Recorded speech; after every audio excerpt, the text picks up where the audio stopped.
Good morning, happy Monday, and welcome to the Monday Morning Pep Talk. In this week's installment, we're going to continue with our difficult emotions series and dig into I feel stuck. I have been there before, and I know it can feel debilitating.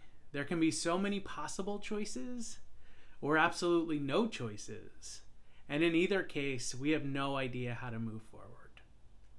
For me, the problem is usually one of two things. I feel like there's too many pathways or options to choose from, and I have this feeling of uncertainty on which one I should take. Or alternatively, I feel like there's no pathways, and I have a level of uncertainty in even where to find one. So how can we reframe this in a more productive way? There are a few questions here that I find really helpful. The first is, what does unstuck feel like today? Is there something I can do today that would feel energizing or that would light me up? Or are there aspects of my life and work that feel particularly easy or effortless right now?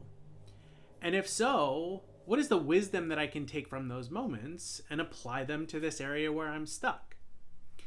This week I was searching for a story to illustrate this feeling and finding a way through it.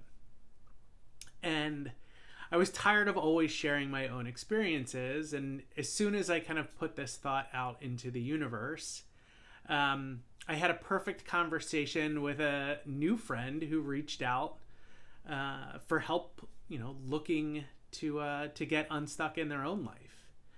And the fascinating thing was, in our conversation, this person shared that they were stuck because they felt they had several possible pathways and were struggling to decide which one to pursue and what next action to take. And that overwhelm was leading to a lack of action entirely. As we continued talking, this person acknowledged that they had recently overcome a physical challenge. And with this challenge, they showed themselves grace and compassion initially, realizing that there was going to be no scenario in which they healed overnight. So once they'd given themselves this grace, they looked at the small things they could start to do to heal and strengthen their body that would add up over time. And then they took time to actually acknowledge and celebrate each healthy habit that they had developed.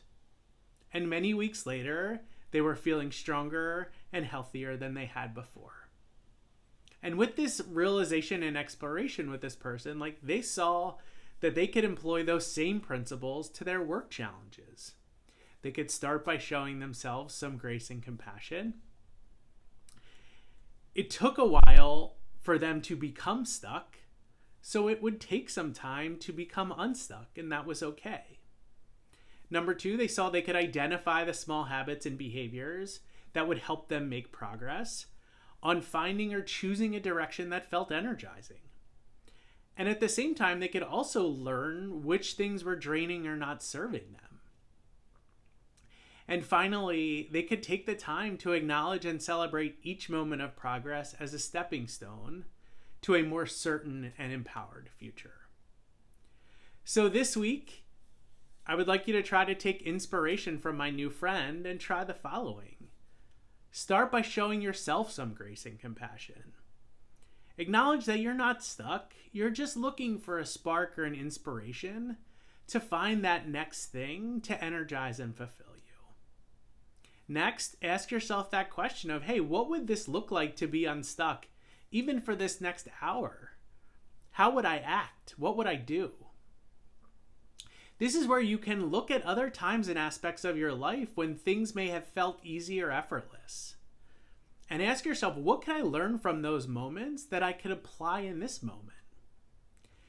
And finally, remember, we have all been in our own version of stuck in our lives, and most of us have lived through it. So if you're looking for inspiration, look for people who have lived through the stuckness and see what wisdom they can share with you.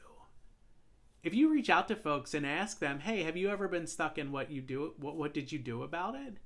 They're normally happy to share the steps that they took and where they've ultimately gotten to. So, as always, give these things a try. Let us know how they go.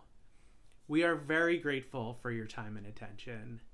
We want you to remember we love you, we believe in you, and we're here for you. We hope you have an amazing week and look forward to seeing you all again next week. Take care.